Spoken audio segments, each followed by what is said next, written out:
소프트웨어 테스트 전문가 과정 CSTS 기출문제 풀이 특강을 맡은 소프트웨어 공학과 송혜란 교수입니다. 지금부터 테스트 개요와 테스트 설계 기법, 프로세스에 대해서 기출문제를 함께 풀어보도록 하겠습니다. 첫 번째는 테스트 개요입니다. 테스트 개요는 테스트의 개념과 테스트 분류 방법, 테스트 전반에 대한 기출문제들이 포함되어 있으며 문제는 총 10가지가 준비되어 있습니다. 첫 번째 문제입니다. 문제를 같이 읽어보도록 하겠습니다. 테스팅과 디버깅에 대한 설명으로 올바르지 않은 것은 무엇인가? 1번, 테스팅의 목적은 알려지지 않은 결함의 발견에 있다. 2번, 테스팅은 외부 개입을 배제하고 시스템 내부 관련자가 수행하는 것이다. 3번, 디버깅은 이미 알고 있는 오류를 수정하는 것이다. 4번, 디버깅의 주요 작업은 오류의 위치를 파악하고 이를 적절히 수정하는 것이다. 이 문제는 테스팅과 디버깅에 대한 내용으로 구분되어 있습니다. 자, 잠깐 보시면 테스팅과 디버깅은 크게 차이가 있습니다. 하나의 소프트웨어가 있을 때 소프트웨어에 대해서 실제 동작과 요구사항의 차이를 확인하는 작업들은 테스팅이라고 합니다. 테스팅은 결함의 존재를 확인하고 위치와 원인을 확인할 수 없는 단점이 있습니다. 테스팅은 결함의 존재를 확인할 수 있지만 위치와 원인을 확인할 수는 없습니다. 여기에서 결함의 위치를 파악하고 결함을 제거하는 활동을 디버깅이라고 합니다. 그리고 디버깅이 완료된 이후에는 결함이 실제로 제거되었는지 확인하는 활동을 재테스트라고 합니다. 다시 문제로 돌아가서 테스팅과 디버깅에 대한 설명으로 올바르지 않은 것은 무엇인가? 1번, 테스팅의 목적은 알려지지 않은 결함의 발견에 있다. 2번, 테스팅은 외부 개입을 배제하고 시스템 내부 관련자가 수행하는 것이다. 3번, 디버깅은 이미 알고 있는 오류를 수정하는 것이다. 4번, 디버깅의 주요 작업은 오류의 위치를 파악하고 이를 적절히 수정하는 것이다. 네, 정답은 2번입니다. 테스팅의 목적은 알려지지 않은 결함을 발견하고자 하는 활동이고 디버깅은 이미 알고 있는 오류를 수정하는 활동입니다. 오류의 위치를 찾고 이를 수정하는 활동이 디버깅의 목적이 되겠습니다. 두 번째 문제로 넘어가 보도록 하겠습니다.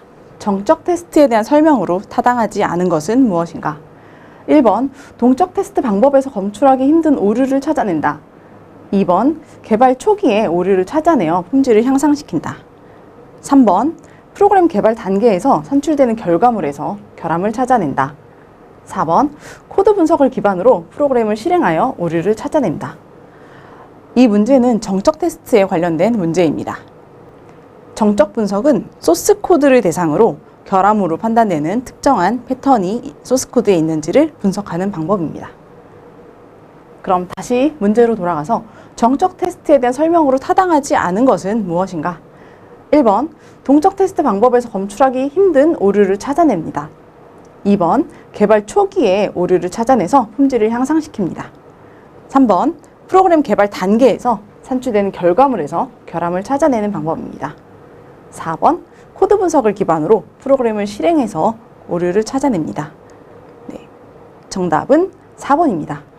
이 문제에서는 정적 테스트에 대한 설명이기 때문에 코드 분석을 기반으로 프로그램을 실행하는 부분들은 정적 테스트가 아닌 동적 테스트로 분류할 수 있습니다. 그래서 프로그램을 실행하는 방법들은 동적 테스트의 항목이기 때문에 정답은 4번이 되겠습니다.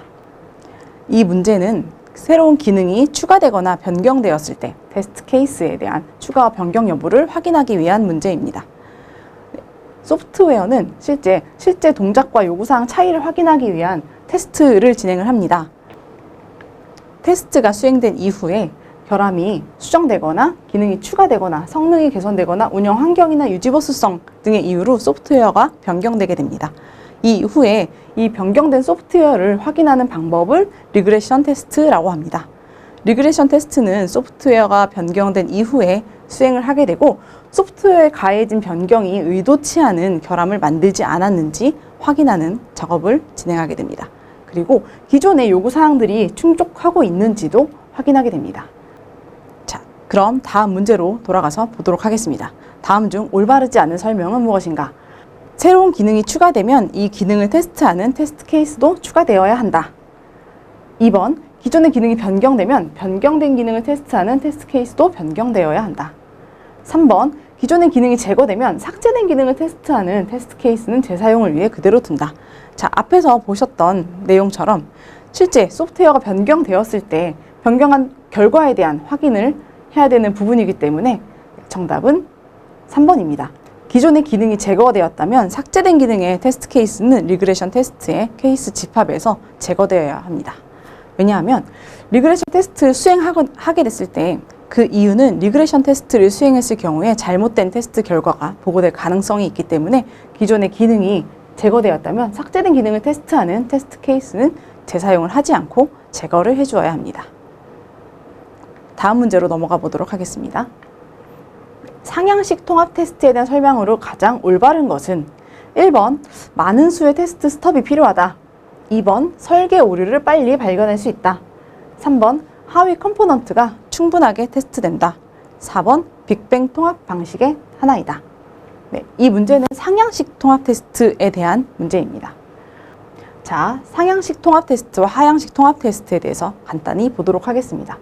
자, 상향식 통합 테스트와 하향식 통합 테스트는 동일하게 점진적인 통합 테스트 방식입니다. 자, 아래와 같이 컴포넌트가 여러 가지 있을 때 하향식 통합은 상위 컴포넌트부터 하위 컴포넌트로 테스트를 진행하는 방식이고, 상향식 통합은 아래의 컴포넌트부터 상위 컴포넌트로 테스트를 수행하는 방식입니다. 두 가지에는 약간의 차이점이 있는데, 하향식은 상위 컴포넌트부터 반복적으로 수행을 하게 되기 때문에 많은 수의 테스트 스톱들이 필요하게 되고, 상향식은 하위 컴포넌트부터 반복적으로 수행할 수 있기 때문에 테스트 스톱에 대한 제공 비용이 들지 않는 장점이 있습니다. 자, 그럼 다시 문제로 돌아가서, 자, 상향식 통합 테스트에 대한 설명으로 가장 올바른 것은 무엇일까요? 많은 수의 테스트 스톱이 필요하다. 설계 오류를 빨리 발견할 수 있다. 하위 컴포넌트가 충분하게 테스트된다. 빅뱅 통합 방식의 하나이다. 자, 보셨던 것처럼 상향식 통합은 아래에서 테스트를 수행하면서 반복적으로 수행할 수 있기 때문에 정답은 3번입니다. 하위 컴포넌트가 많은 숫자의 테스트를 진행하게 되면서 충분하게 테스트되게 됩니다. 나머지는 하향식 통합 테스트에 대한 설명입니다. 많은 수의 테스트 스톱이 필요하다. 상향식 컴포넌트부터 테스트를 진행할 수 있기 때문에 하향식의 경우에는 테스트 스톱들이 많이 필요하게 되고, 하향식은 상위에서 하위로 테스트를 수행할 수 있기 때문에 많은 수의 테스트 스톱이 필요한 부분이 있고요. 그리고 설계 오류에 대해서 빨리 발견할 수 있는 장점이 있습니다. 상향식 통합 테스트와 하향식 통합 테스트는 빅뱅 통합 방식이 아닌 점진적 통합 테스트 방식의 하나입니다. 다음 문제로 넘어가 보도록 하겠습니다. 네, 5번, 보안성의 품질 특성에 대한 설명으로 가장 적절한 것은 무엇인가? 1번, 보안성의 부특성은 성숙성, 가용성, 접근성이 있다. 2번, 소프트웨어가 정보 및 데이터를 올바르게 보호하는 능력을 의미한다. 3번, 보안성 결함은 명세 및 구조 기반 테스팅 기법으로 모두 검출할 수 있다. 4번, 부특성인 접근성은 데이터가 임가되지 않은 접근으로부터 보호되는 비율, 암호화 및 복호화가 정확히 구현된 비율 등으로 측정할 수 있다. 네, 이 부분은 보안성의 품질 특성에 대한 문제입니다. 보안성은 시스템이 정보 및 데이터를 보호하는 정도를 뜻하는 용어이고 총 5가지의 부특성을 가지고 있습니다. 이 부특성은 기밀성, 무결성, 부인 방지성, 책임성, 인증성, 이렇게 5가지의 부특성을 가지고 있고, 시스템의 보안성은 침입 테스트를 이용해서 수행할 수 있습니다. 하지만 모든 침입 시나리오를 검증할 수 없기 때문에 보안성에 대한 확신은 어려운 부분들이 있습니다. 그러면 다시 문제로 넘어가 보도록 하겠습니다. 보안성의 품질 특성에 대한 설명으로 가장 적절한 것은, 보안성의 부특성은 성숙성, 가용성, 접근성이 있다. 자, 앞에 장표에서 보셨던 것처럼 부특성은 총 5가지, 기밀성, 무결성, 부인 방지성, 책임성, 인증성, 이렇게 5가지입니다. 네, 1번 아니고요. 다시 문제로 넘어와서 보안성의 품질 특성으로 가장 적절한 것은 무엇인지 확인해 보도록 하겠습니다. 1번, 보안성의 부특성은 성숙성, 가용성, 접근성이 있습니다. 네, 앞에서 보셨던 것처럼 부특성은 총 5가지의 부특성을 갖고 있습니다. 2번, 소프트웨어가 정보 및 데이터를 올바르게 보호하는 능력을 의미합니다. 3번, 보안성 결함은 명세 및 구조 기반 테스팅 기법으로 모두 검출할 수 있습니다. 부특성인 접근성은 데이터가 인과되지 않은 접근으로부터 보호되는 비율, 암호화 및 복호화가 정확히 구현된 비율 등으로 측정할 수 있습니다. 네, 정답은 2번입니다. 보안성의 부특성은 기밀성, 무결성, 부인방지성, 책임성, 인증성. 그리고 보안성의 결함은 일반적인 테스팅 기법으로는 검출할 수 없기 때문에 침투 시험을 수행해서 보안의 취약성을 확인할 수 있는 부분이 있습니다. 6번 문제로 넘어가 보도록 하겠습니다. 프로그램이 얼마나 손쉽게 테스트 가능한지를 나타내는 특성과 가장 거리가 먼 것은 1번 단순성, 2번 관찰 용이성, 3번 운영 용이성, 4번 견고성. 이렇게 네 가지가 있는데요. 자, 이 부분은 바로 테스트 용이성에 대한 설명입니다. 테스트는 얼마나 손쉽게 테스트 가능한지를 나타내는 특성으로 부특성은 총 7가지가 있습니다.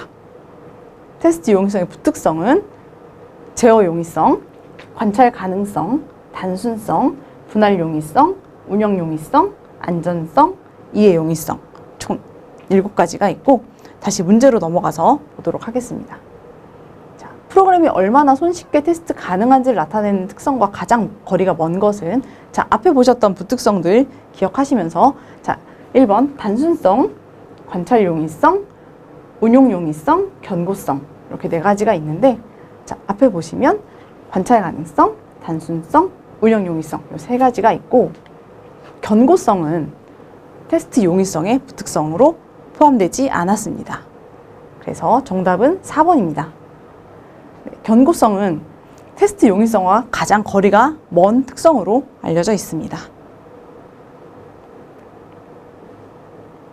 다음 문제로 넘어가 보도록 하겠습니다. 리팩토링을 수행한 이후에 수행하는 테스트는 무엇인가요? 1번 리그레션 테스트, 2번 재테스트, 3번 인수 테스트, 4번 벤치마크 테스트 이렇게 네 가지가 있습니다. 자, 보기에서 나오는 네 가지 중에서 리팩토링을 수행한 이후에 수행하는 테스트는 자, 리그레션 테스트에 대해서 한번 보도록 하겠습니다. 하나의 소프트웨어가 있을 때 이 소프트웨어에 대해서 테스트를 먼저 수행하고 나서 이 소프트웨어가 결함이 수정되거나 기능이 추가되거나 혹은 성능이 개선되거나 유지 환경에 적응하는 방법들, 유지보수성 등의 이유로 변경이 되게 되면 소프트웨어에 대해서 변경된 부분은 별도의 테스트가 필요합니다. 이 경우에 수행하는 테스트는 리그레션 테스트입니다. 변경된 이후에 수행을 할 수 있고 소프트웨어에 가해진 변경이 의도치 않은 결함을 만들지 않았는지 확인하는 테스트입니다. 그리고 더불어 기존의 요구사항들이 그대로 충족할 수 있는지 확인을 하게 됩니다. 그렇다면 다시 문제로 돌아와서 리팩토링을 수행한 이후에 수행하는 테스트는 네, 정답은 1번입니다. 네, 리그레션 테스트는 코드의 내부 구조가 변경되었기 때문에 이 작업으로 기존의 기능에 새로운 결함이 발생할 수 있는 가능성이 있습니다. 이런 경우에 리그레션 테스트를 수행해서 결함이 있는지 없는지를 확인하는 활동으로 진행이 되겠습니다. 코드의 내부 구조가 변경되었으므로 이 작업으로 인해서 기존의 기능에 새로운 결함이 발생될 가능성이 있습니다. 리그레션 테스트를 수행해서 실제 이 소스 코드에 대해서 변경된 부분에 결함이 존재하는지 확인이 필요합니다. 8번 문제로 넘어가 보도록 하겠습니다. 서로 다른 시스템의 상호 연동 능력을 확인하기 위한 테스트로 테스트하고자 하는 제품이 다른 제품과 공통으로 환경 및 자원을 공유하면서 그 제품에 유해한 영향을 미치지 않고 올바른 기능을 수행할 수 있는지 확인하는 테스트는 이식성 테스트이다. 네, 이 문제는 앞에 있는 설명이 이식성 테스트에 대한 설명인지 확인이 필요한데요. 자, 앞의 설명은 호환성 테스트와 이식성 테스트에 대한 비교 설명입니다. 호환성 테스트는 서로 다른 시스템과의 상호 연동 능력을 확인하기 위한 테스트고 테스트하고자 하는 제품이 다른 제품과 공통으로 환경 및 자원을 공유하면서 실제 그 제품에 유해한 영향을 미치지 않고 올바른 기능을 수행할 수 있는지 확인하는 테스트입니다. 일반적인 예로는 보안 프로그램 등이 있습니다. 일반적인 예로 보안 프로그램 등이 있습니다. 보안 프로그램을 PC에 설치했을 경우에 해당 프로그램이 다른 프로그램들과 충돌되지 않는지 확인하는 것들이 호환성 테스트의 일환으로 보여집니다. 일반적으로 보안 프로그램들을 PC에 설치했을 경우에 해당 PC에서 다른 프로그램들과 충돌되지 않는지를 확인하는 방법으로 호환성 테스트를 활용합니다. 두 번째는 이식성 테스트입니다. 이식성 테스트는 다양한 플랫폼에서 운영될 수 있는 소프트웨어의 능력을 테스트하는 방법입니다. 예를 들면 웹사이트가 다양한 플랫폼에서 구동되는지 확인하기 위한 테스트가 이식성 테스트에 포함이 됩니다. 자, 그러면 다시 문제로 넘어가 보도록 하겠습니다. 서로 다른 시스템과의 상호 연동 능력을 확인하기 위한 테스트로 테스트하고자 하는 제품이 다른 제품과 공통으로 환경 및 자원을 공유하면서 그 제품에 유해한 영향을 미치지 않고 올바른 기능을 수행할 수 있는지 확인하는 테스트는 앞에 설명에서 보신 것처럼 이식성 테스트가 아니라 X입니다. 위의 설명은 호환성 테스트에 대한 설명으로 볼 수 있습니다. 다음 문제로 넘어가 보도록 하겠습니다. 9번, 오류 추정은 특정 소프트웨어에 대해 테스터의 직관과 경험을 활용하여 어떤 유형의 결함이 발생할 것을 예측하여 테스트하는 방법이다. 해당 문제는 오류 추정에 대한 부분입니다. 오류 추정은 개발자가 범할 수 있는 실수를 추정하고 이에 따른 결함이 검출되도록 테스트를 하는 방식입니다. 실제 오류 추정은 테스트의 직관과 경험을 바탕으로 진행을 하게 되고 이 직관과 경험을 바탕으로 하기 때문에 일반화된 기법과 절차를 적용하기는 어렵습니다. 일반적으로 오류 추정은 동등분할이나 경계값 분석과 같은 명세 기반 테스트 방법과 함께 사용될 수 있습니다. 자, 그럼 다시 문제로 돌아가서 오류 추정은 특정 소프트웨어에 대해 테스터의 직관과 경험을 활용하여 어떤 유형의 결함이 발생할 것을 예측하여 테스트하는 방법이다. 정답은 맞습니다. 해당 부분은 테스터의 직관과 경험을 활용하는 오류 추정에 대한 설명입니다. 마지막 문제입니다. 다음은 ISO IEC 25010 품질 특성에 대한 설명입니다. 어떤 품질 특성에 대한 설명인지 기술하시오. 자, 보기를 보도록 하겠습니다.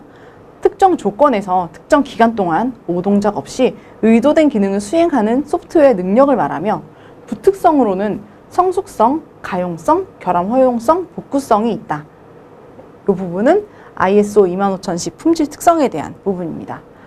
ISO 25010은 시스템 소프트웨어의 품질 특성으로 총 8가지 주특성과 나머지 부특성으로 연결이 되어 있습니다. 그 중에서도 앞에 문제에 나왔던 부분은 성숙성, 가용성, 결함 허용성, 복구성의 부특성을 가진 신뢰성에 대한 설명입니다. 그렇다면 이 문제의 정답은 신뢰성에 대한 설명입니다. 신뢰성은 특정 조건에서 특정 기간 동안 시스템이 요구되는 서비스를 오동작 없이 제공하는 정도이고 부특성으로 성숙성, 가용성, 결함 허용성, 복구성 등이 있습니다. 이상으로 테스트 개요에 대한 기출문제 풀이를 마치도록 하겠습니다. 감사합니다.